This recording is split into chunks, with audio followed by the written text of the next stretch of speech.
Good afternoon, ladies and gents. I just want you to know that I'm so proud of you coming up here.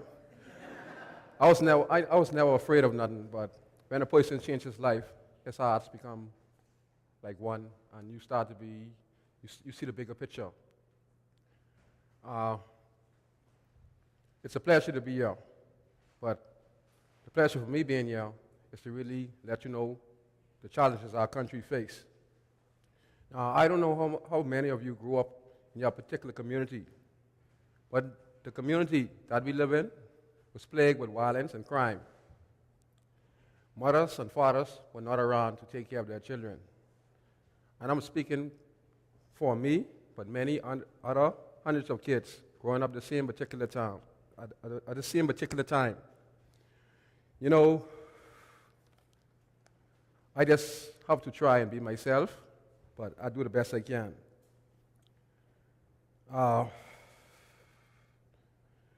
It was not always like this living in these communities.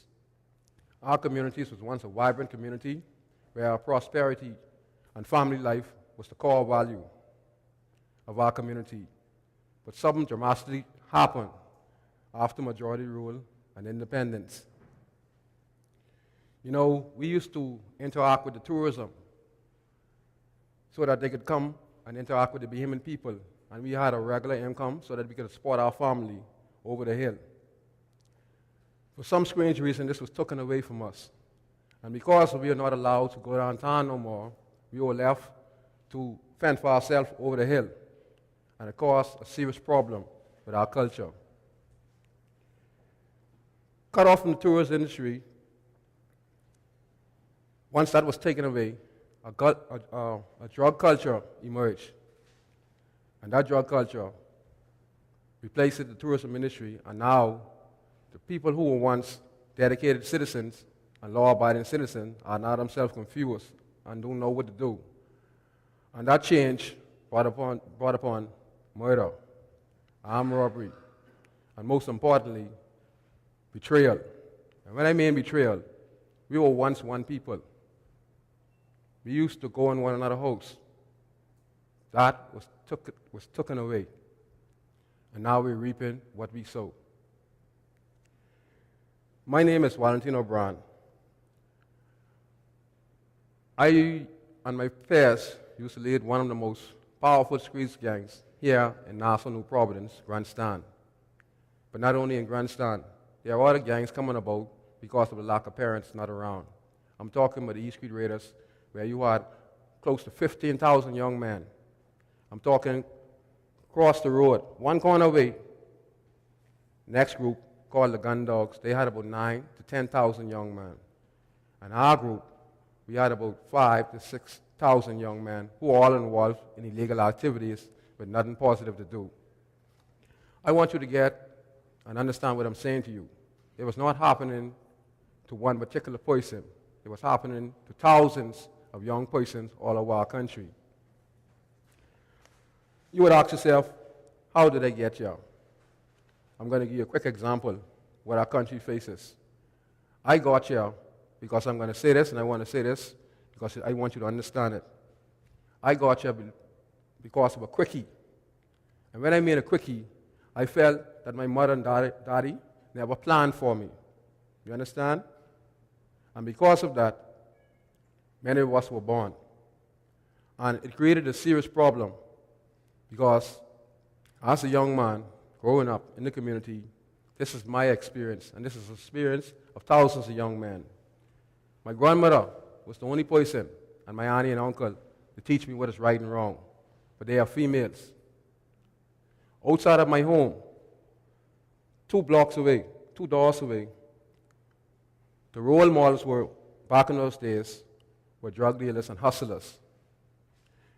The community that we lived in brought many great community leaders, prime ministers, and great entertainers out of our community, but it switched from that to drug dealers and hustlers. So it's a very serious problem that happened in our country. On my way to the store, when my grandmother sent me to the store because she provided the basic necessary things I needed to survive, because she took me away from my mother while I was only about 1 year old. took me away because she saw the repercussion that my mother was doing. She was not interested in kids.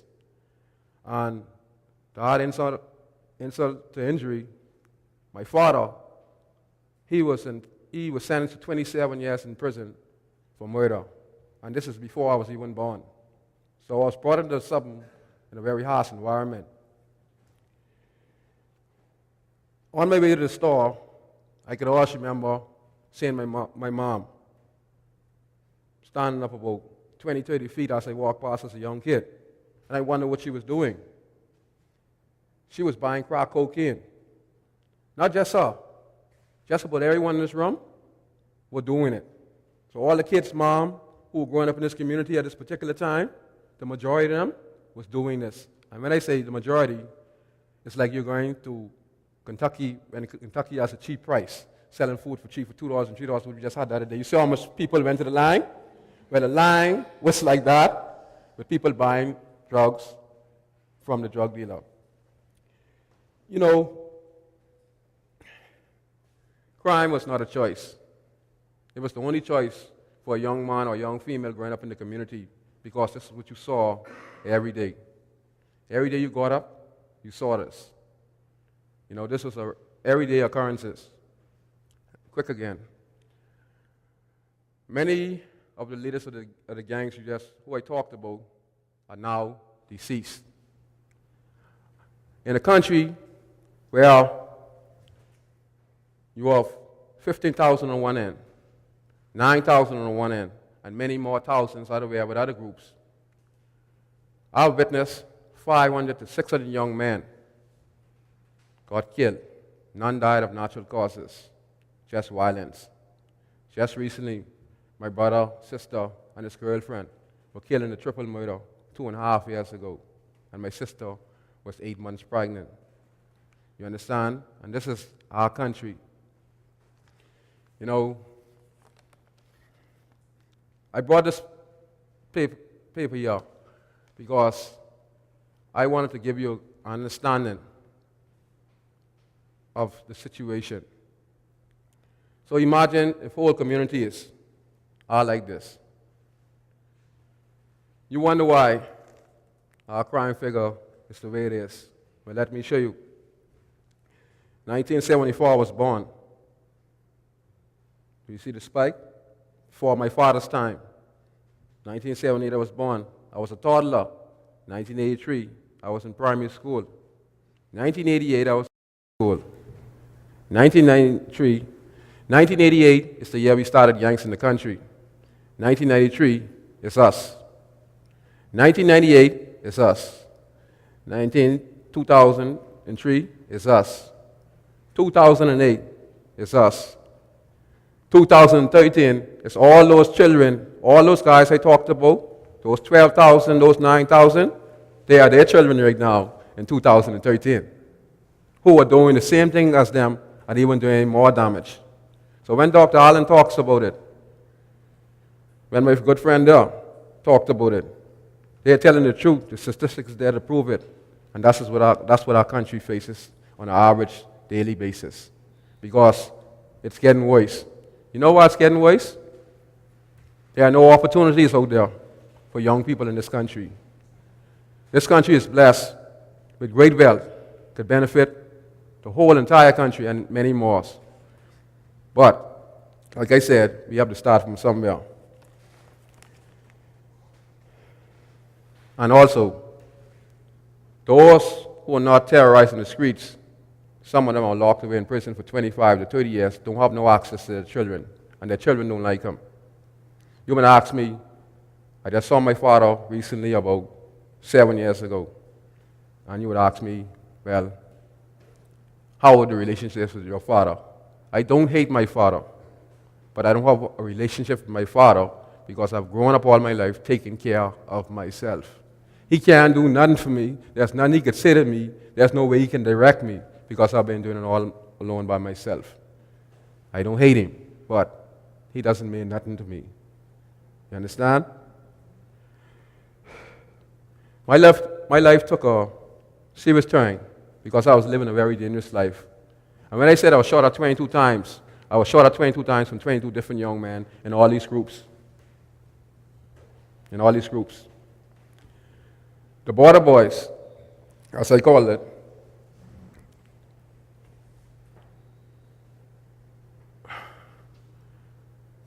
how am I going to say this? The friends that I've lost, I'm fighting for to this day to make improvements with the younger people of this country. And not just the Bahamas. This is going on all over the world. And that's my job, and that's my calling. My life took a dramatic turn. Is that this was the first time in my life that I felt special. Through the crime problem in our country, the former Prime Minister of this country and the first Premier of this country, the Right Honorable Sir Lyndon Oscar Pinland, was baffled by the crime escalating in the country. So he wanted to find out the problem firsthand. And through his research and through his investigation team, they gave up all the names of all the gang leaders in the country. And I was in school. I got transferred from Don Lewis in 1990 to C.R. Walker School in 1991. And he came into school and he asked, who was the troublesome young man in the school? So all the students pointed on me. So he came and he took me and he started to talk to me and nurture me. And he asked me, say, what the problem was. So I told him what the problem was. And he had an understanding. But the only problem was he himself couldn't provide the opportunities for us. Even though he's talking, he could not provide the opportunities for us. And meeting him, I was real happy because I had my own way. I had thousands, hundreds of young men around me, so this was the first time that I had to fall in place with authority. And I humbled myself and I listened to them graciously. My second transition, and a point I don't really like to talk about, but I talk about it to you and the world because I feel it's very important that you know this.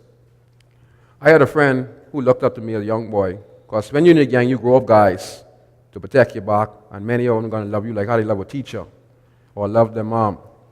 I had a particular young gentleman by the name of Keno Roberts, and 3 days earlier, me and my boys, we began to gang some guys who we call gun dogs. They're the X group. And I stopped a few of the guys, one of them particularly, and they got away. But they returned 3 days later. They came after me, and 3 of us were walking. It's me, Gino Pratt, and Ronald Bummer Pratt, he's also deceased. We're walking together, and I heard these guys say, Scrooge, you all joking? So we had an exchange of words. Then the guys, some open fire. I could always remember the shots, 9 shots I heard. But the strange thing about it, none of us got hit. Now, the innocent bystander, who ain't do nobody nothing, who was involved in nothing, who was looking up to me, well, I caused his death. You understand? And to me, up to this day, I feel that in my heart. You understand? I see his face. When my friend Ronald Bummer Pratt walked the Keno on the ground and lifted up his head, all of his brains dropped out of his head. You understand? And for the first time in my life, I felt something in my heart, heavy. And I wanted to change my habits, change my lifestyle, but I was too far gone.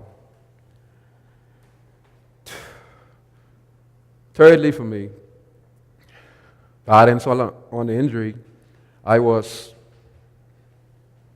on my way after Keno there, 2-3 days. I was looking to seek revenge now because, like Dr. Allen said, we think about revenge when something happens to our fellow friends. So I had a .380 pistol on me, and I had a few guys with me, and we went looking for these guys who shot my friend.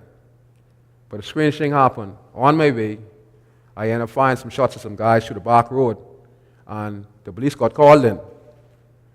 I had a task force, but I didn't know was assigned to me, where officers wanted to arrest me, but mostly kill me, because how we were living a life of crime and very violent and very dangerous. So this was their alternative.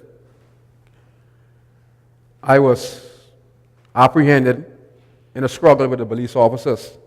And strangely, it'd be one officer was my cousin, but we didn't find us hotel. We ended up in the station. Me and officer hassled because they slammed the car on me as I was walking. I tried to get him a .380 pistol, but I couldn't get it out because I was pushed into a fence, and one of the officers dived on me, and I was hassling, and I can remember the other officers trying to walk around, trying to shoot me. They said, shoot him, shoot him. But I ended up getting apprehended, and I was put before the courts. On my court appearance, there was a particular magistrate by the name of Gregory Hilton, and he gave me a second chance. I told him my story about Kano. I told him the story about my life, and he sent me to prison for a few days so that they get a probation report. And when the probation report came back, everything I told him was true. And he knew about me, even though I didn't know he knew about me. And he told me that he bringing me guilty for firearm possession. And up to that time, that's when this country came hard on firearm possession. It was 6 months you used to get for firearm possession. Now it's 2 years if you get catch with a firearm. So he didn't want to send me to prison, so he gave me 2,000 hours community service and 2 years probation. Means that if I was to mess up once, I would end up in Foxhill prison. And this changed me tremendously. And that gave me an opportunity to get off the streets for a little while and find my identity.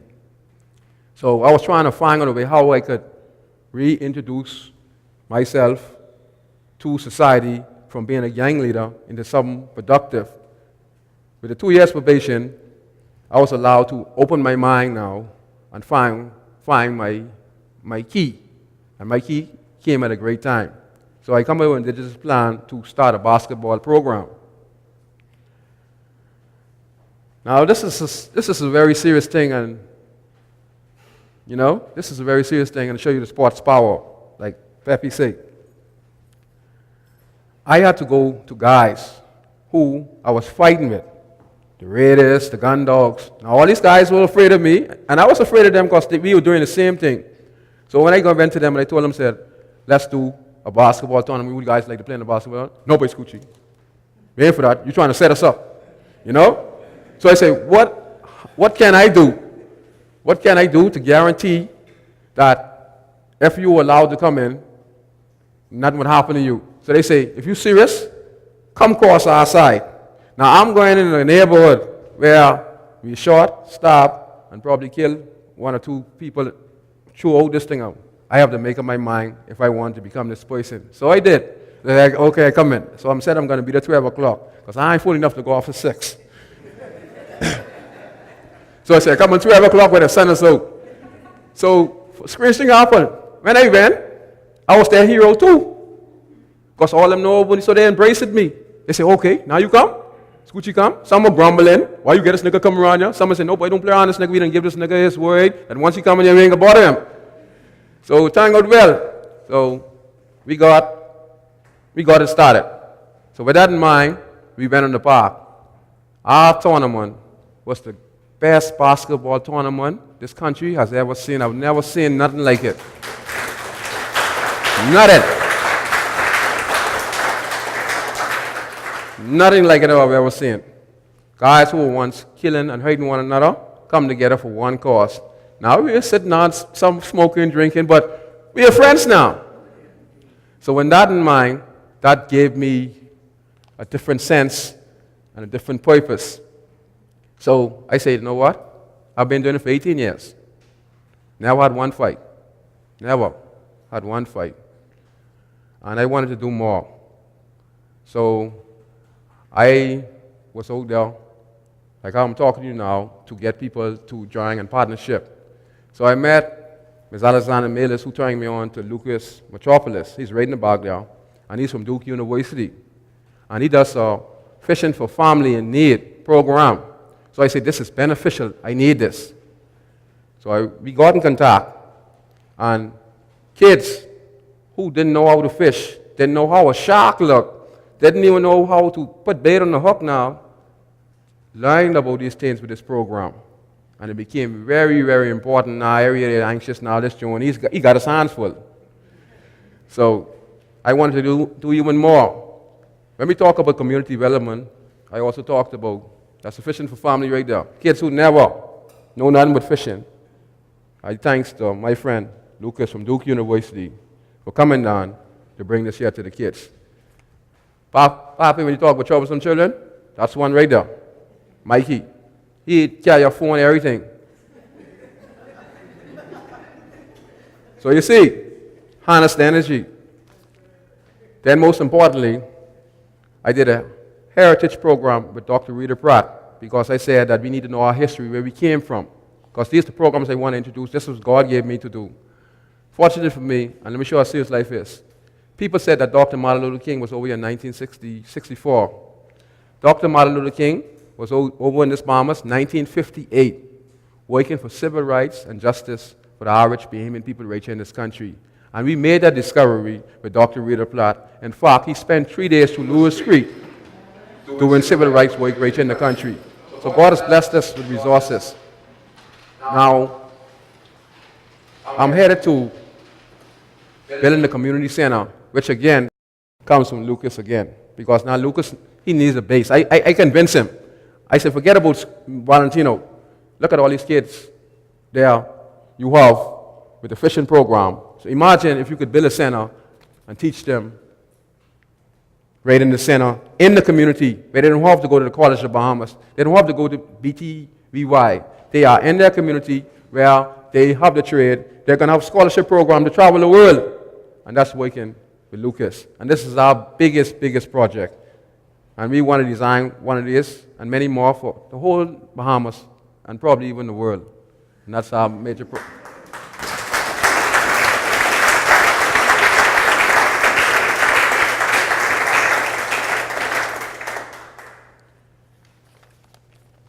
And our last project is a wide entrepreneurship. There are no jobs for the average Bahamian, young or old. So what do we want to do? We want to go back to the old days. And the old days, tourists come over the hill. We would like to reintroduce that back in the community. So we're creating a safe zone with the center to properly train the kids in the community so that when the tourist comes in the community, at least they don't have the training from the professionals in the center to be able to interact with the tourists, and they can become many entrepreneurs in our country, in our beloved Bahamas. And I just want you to know, it can work, because I'm going to tell you why it can work. Throughout the 18 years of doing the basketball tournament, right now I have a young lady, her name is Shanae Ferguson, and she now is going into the women's NBA, playing on that same park. I have one.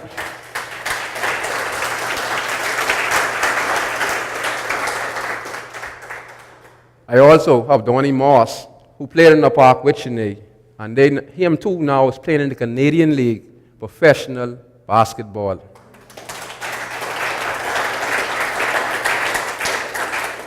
I have a silver medalist and a bronze medalist in Nathaniel McKenzie, who came out of the program, who represented the Bahamas well, and also our gold medalist, Ramon Miller. So that's how I know it can work. All it is that if you give people an opportunity, we can change this Bahamas. On closing, I was a former gang leader. There are still gang leaders in this country. Just recently, I was in the bar watching the San Antonio game, and one of the now current gang leaders who are in the community now, he came to me and asked me how could he change his life around so that he can become a productive citizen. Because no one wants to be bad. But if we get an opportunity, they change around their life. And on closing, I'm talking to you, but let me really tell you who I am. I am an ambassador for the Bahamas, as you can see. I am the one who is spearheading for change in this country. The Ministry of National Security took me up 3 years ago to tell you the same thing I'm telling you, to tell them. And they know my past, they know my track record, and they know my present. So on closing, I'd like to say, I am an ambassador for the country. This is my community. This is what I want to see happen in the country. That's me, who was a gangster. Police once wanted to kill me, send me away for life imprisonment. But now look at me now. So I just close and say, thank you very much for having me.